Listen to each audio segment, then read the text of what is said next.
Europe 1. Le grand direct des médias avec Thomas Joubert et ses invités. France Télé a déployé son dispositif pour retransmettre les matchs de Roland-Garros. C'est un des derniers événements sportifs qu'on peut suivre gratuitement à la télévision.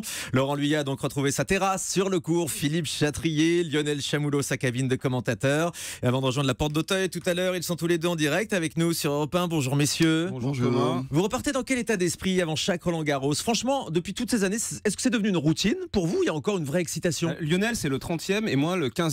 Donc c'est vrai qu'il y a une routine, on connaît tous les recoins par cœur. À chaque fois, on se dit, moi je me dis toujours, est-ce que ça va pas être le Roland-Garros de trop? Et puis dès qu'arrive le dimanche, le premier jour, il y a une magie qui s'opère et on est tellement heureux de participer à ça. Vous vous rendez compte la chance quand même qu'on a?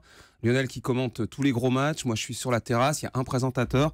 Enfin, je mesure la chance inouïe qu'on a. Ça reste une chance. Oui, Lionel Chamoulot, vous êtes en plus accompagné de nouveaux consultants cette année. Il y a Marie Pierce, Michael Liodra qui vous rejoignent. Quel va être leur rôle?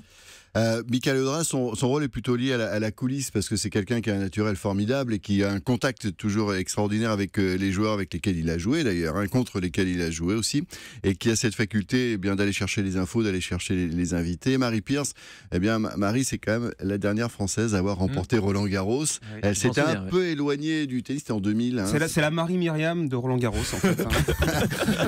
Et ça fait pas encore 40 ans mais presque.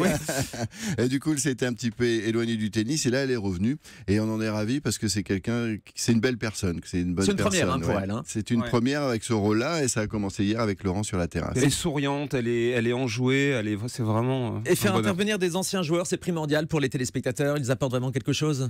Oui, ils apportent leur science du jeu évidemment et puis c'est vrai que sur France 2 il nous faut un certain standing, donc il nous faut quand même des consultants qui ont un palmarès prestigieux et c'est le cas pour tous nos consultants. Ils ont tous fait des exploits, que ce soit Cela dit, un excellent joueur ne fait pas forcément un bon consultant. Non, c'est vrai. Il faut vous le voir, il faut franchir le cap parce que moi je me souviens d'une génération qui pensait que c'était presque dégradant même de passer toute une journée enfermé dans une cabine en se disant mais attends, je peux pas finir à la télé. C'est ça, de finir à la télé. Puis finalement ils se sont rendus compte que c'était une reconversion qui a amené d'autres choses aussi, parce qu'ils restaient au contact de leur public, au contact de leur sport, et après ils avaient d'autres opportunités parce que ils représentaient encore à la télévision quelque chose. Et puis il faut dire aussi que la barre a été mise très très haute d'entrée en ce qui concerne le tennis et les commentaires à la télé avec Jean-Paul Lotte et Patrice Dominguez, qui ont été deux références absolues et qui ont ainsi montré toute la noblesse de ce que c'est qu'être un bon consultant. C'est on travaille, on regarde ce qui se passe, on explique aux gens, parce que nous aussi il faut qu'on vulgarise, on n'est pas une chaîne spécialisée sport, on parle au grand public. Mais vous avez connu qui n'était pas bon dans les années précédentes? Non, c'est pas ça. Pour eux la difficulté, c'est d'arriver à dire vraiment ce qu'ils pensent quand il faut dire que pour tel vous aussi, joueur. Pour nous aussi, bien sûr. Non, mais le public n'est pas dupe en fait. Il voit si le match il est mauvais. Donc nous, on va pas dire parce que on a acheté les droits, parce qu'on diffuse un événement, on va pas dire c'était formidable alors que c'était un match pourri. Donc, mais pour eux, c'est difficile parce qu'ils connaissent très bien les joueurs, sont parfois des amis. Donc il faut parfois se lâcher. Oui, alors, il faut du temps pour s'y mettre. Parce qu'il y a un petit cap à franchir qui n'est pas toujours évident parce qu'ils arrêtent leur carrière. Il y a quelque chose qui se passe de difficile à vivre pour eux et il faut avoir la capacité de s'enthousiasmer pour les autres et d'oublier soi-même. Et par exemple, il y a des joueurs qui avaient du mal à le faire, comme Henri Lecomte. À chaque fois, il disait mais Bruguera, je comprends pas, il est en fond de cours. Alors que moi, puis il parlait de lui au bout de 20 secondes. Cédric Pioline aussi, au bout d'un moment, dit j'ai un peu de mal, j'y arrive pas. Mais il se rendait compte de ça, de ses difficultés, à dire c'est génial ce qu'il a fait. Savoir se mettre en retrait. Voilà, alors que lui, il aurait pensé qu'il aurait mieux fait. C'était mieux avant. Et ce qui a été c'était dur pour Tatiana Golovin, je me souviens, parce qu'elle a arrêté sa carrière très très jeune, sur blessure, elle était blessée au dos, et je le voyais, elle était tout le temps à côté de moi, et franchement, elle avait mal. Elle avait envie d'être sur le court. Ah ouais, oui, parce que quand on a 24 ans, 25 ans, être consultante et pas jouer alors qu'elle voyait ses copines, et elle se dit tiens, celle-là, j'aurais pu la battre, surtout elle avait atteint le top 10, très bon niveau. Donc pour elle, ça a été vraiment très dur. Il faut qu'on parle du dispositif numérique maintenant, parce que pour une fois, il y a un truc vraiment innovant, ce sont les résumés des matchs en smart replay.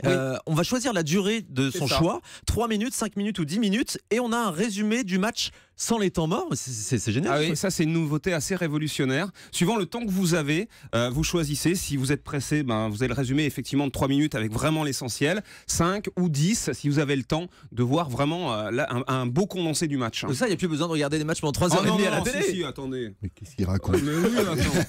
Non, mais ce qu'il y a, c'est que d'ailleurs, c'est assez amusant de rappeler ça. Il y avait un médecin à la Fédération française de tennis, s'appelle Dr Talbot, et sa fille est réalisatrice chez nous d'ailleurs, Nathalie maintenant, qui avait avait calculé, parce qu'il justement il travaillait sur les problèmes musculaires des joueurs de tennis, et il se disait il y a des choses un peu bizarres, parce que c'est un sport où on passe énormément de temps sur le court, surtout sur terre battue, ça peut durer 3h30, 4h, Mais il y a énormément 5 de heures. temps mort. Et il y a énormément de temps mort, c'est-à-dire comment gérer ça. Et donc en télé, on peut se poser aussi la question de se dire, mais quelqu'un qui est un petit peu pressé, qui peut pas passer sa journée tranquille à regarder ce qui se passe, qu'est-ce qu'on peut lui proposer pour avoir la réalité du match en fait, mais sans tous ces moments où il cherche une balle, où il s'assoit. Mais derrière ma plaisanterie, il y a une vraie question. Est-ce que c'est encore télévisuel le tennis? On sait que tous les sports cherchent à se renouveler, être plus spectaculaires. Est-ce qu'il y a assez de spectacles aujourd'hui dans le tennis? Évidemment, puisque sur des événements comme ça sportifs, l'émotion, la vraie émotion, vous l'avez en direct uniquement. Parce que là, vous faites un résumé, vous regardez 10 minutes d'un match, vous n'aurez pas la même émotion que si vous êtes en connaissant devant sans votre doute le poste. résultat en plus. Évidemment. Ouais.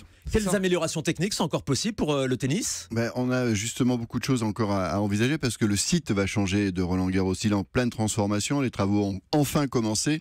Ça sera abouti en 2020. Donc pendant cette période-là, à nous aussi de trouver par rapport au nouveau site des choses à apporter. Bon, bien sûr, il y a beaucoup de choses qui seront liées au numérique parce que c'est un domaine dans lequel ça va très très vite, évidemment. Et puis c'est vrai que vous savez, quand on demande une innovation auprès des joueurs ou des organisateurs, ça prend toujours un peu de temps pour mettre un micro sur les arbitres. Bon, vous demandez une fois, c'est non, 2 fois, on va voir, 3 fois. C'est comme l'arbitrage vidéo dans le foot. Voilà, ça a mis énormément de temps avant d'arriver. Donc il y a encore des choses à faire. Mais je sais pas, il y a des améliorations incroyables qu'on peut imaginer, une caméra dans la balle, ce genre de choses.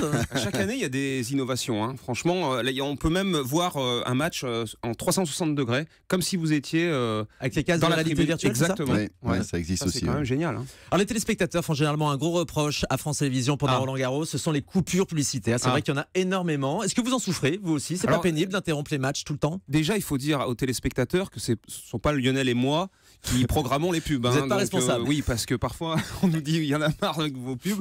Mais voilà, il faut rentabiliser, ça coûte très cher. Hein. Donc c'est normal qu'il y ait de la pub. Hein. Mais quand vous regardez nos concurrents, c'est la même chose. Hein. Je sais pas Eurosport par exemple. Ouais. Donc voilà.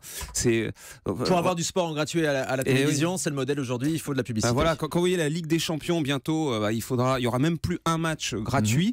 Voilà, il faut passer par là. C'est vrai, il y a de moins en moins de sport gratuitement à la télévision. Est-ce que vous avez encore du travail au service des sports de France Télé, Lionel Chamoulot? On a cette chance d'avoir quand même des événements forts et qui sont des événements qui ont une représentation nationale, je dirais, parce que le tournoi Destination fait partie des moments que les gens regardent, même s'ils n'aiment pas le rugby. Le tennis, c'est pareil, on regarde Roland-Garros, mais pas forcément le tennis toute l'année. Le Tour de France, évidemment. C'est ça, il y a les Jeux Olympiques d'hiver, les Jeux Olympiques d'été, des championnats du monde de natation, des championnats du monde d'athlétisme.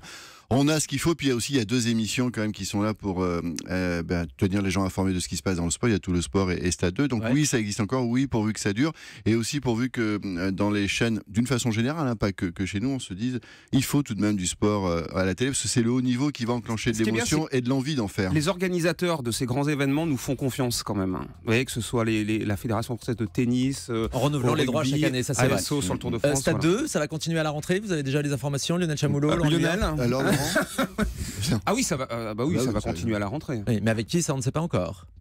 Alors là, il y a un nouveau patron des sports à France Télé, Laurent-Éric Lelay. Exactement. Ouais. Tout se passe bien avec lui? Magnifiquement bien. C'est un passionné de sport. On sent que vraiment il a ça dans les gènes.